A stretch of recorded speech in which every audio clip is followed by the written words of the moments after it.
Саламатсыңарбы, кымбаттуу окуучулар? Силер менен 1-класстын тарбиялык саат онлайн сабагын Халмаматова Бегимай өтмөкчү. Анда биз 1-алтын эрежени түзүп алсак, сабакка активдүү катышуу, убакытты туура пайдалануу, берилген тапшырмаларга туура, так жооп берүүгө жетишүү. Тарбиялык сабактын темасы бул тазалык.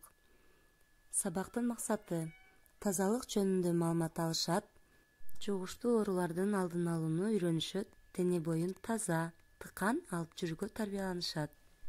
Сабактын көрсөткүчү: тазалык жөнүндө маалымат алышса, жугуштуу оорулардын алдын алууну үйрөнүшсө, дене боюн таза, тыкан алып жүрүүгө тарбиялансак, анда биз бүгүнкү сабагыбыздын максатына жете алган болобуз. Балдар, биз сабакты өтөрдөн алдын жагымдуу маанай тартуулап алсак, баарыңар бул сүрөттү карагыла. Сүрөттө күн силерге карап жылмайып күлүп турат. Силер да күнгө карап эки колуңарды көтөрүп жылмайгыла. Азаматсыңар балдар? Биз жылмайып алдык, анда биз жаңы теманы баштасак. Тазалык. Тазалык деген эмне? Тазалык бул адептүүлүк. Адептүү бала ар убак өз боюн таза алып жүрөт. Таза жерлерди басып, кийимдерди кир кылбайт. Ар убак самын колдонуп, өзүнүн тиш щеткасы, сүлкүсү, жүз арчысы болушу керек. Колунун, бутунун тырнагын алып, чачтарын тартипке келтирүү зарыл. Эгер жаныбарларды кармаласаң, сөзсүз колуңду жууп тамактан. Окуу куралдарыңды таза кармап, арактарын чийбей, булгабай сакта. Үй ичиндеги эмеректерди иретке келтирип тазалап тур. Эгерде силер өздүк гигиенаны жакшы сактабасаңар, кандай ооруга чалдыгышыңарды билесиңерби? Келгиле, анда баарыбыз чогуу күбө бололу. Тазалык бул ден-соолуктун булагы. Марат жашы 9-га чыкса да, өзү теңдүүлөрдөн кичинекей көрүнөт. Мектепте орто окуйт. Жаныбарларды аябай жакшы көрөт. Ит мышыкты тимерле өөп жыттап, табагынан тамак берет. Анысы жакшы дечи, бирок өзү тазалыкты сактабайт. Жуулбаган колу менен тамак жейт. Кээде өзөндөгү суудан суусаганда ичип алат. Достору бул жоругуна сын айтса, мен дайым эле ичип жүрөм, эч нерсе болгон жокмун. Анан да чоң энем айткан, аккан сууда арам жок деп жооп берет. Мына ошентип күндөрдүн биринде Марат аябай катуу ооруп калат. Маратты ооруканага жаткырышат. Доктурлар сарык деген жугуштуу оору таза эмес жүргөндүктөн абада тараган микробтордон жуккан деген жыйынтыкка келишет. Марат 1 айдай ооруканада жатты.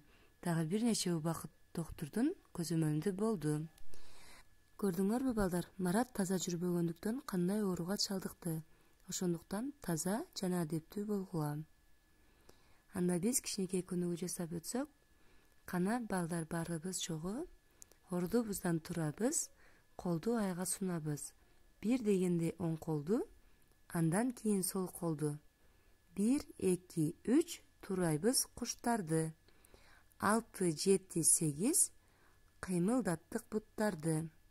9, 10 болбойлуу сабактан алагды. Азаматсыңар балдар? Баардыгыңар бул көнүгүүнү жакшы жасадыңар.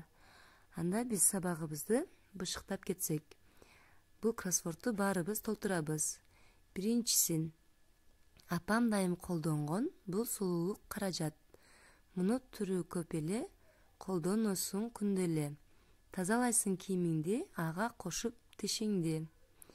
Үчүнчүсү колдонобуз ар убак, суюгунда катуусун. Көбүгүн анын окшотом, ташып жаткан булутка. 4. Сыны улап жазасың, жакшынын синонимин табасың. 5. Кесип алсаң колуңду, бул басат сенин ооруңду. Бул кроссвордтун жообун гана 1, 2 деп катарынан алдына жазасыңар. Эми сабакты жыйынтыктап алсак. Балдар, бүгүнкү сабак силерге жактыбы? Жана эмнелерди үйрөндүңөр? Биз бүгүн сабакта кандай болууга машыктык? Анын негизгилери кайсыл? Андан кийин үйгө тапшырма. Ушуларды ата-энеңердин жардамыңар менен жаттап, тазалык боюнча каалаган сүрөтүңөрдү тартасыңар. Көңүл бурганыңар үчүн чоң рахмат. Көрүшкөнчө саламатта болгула.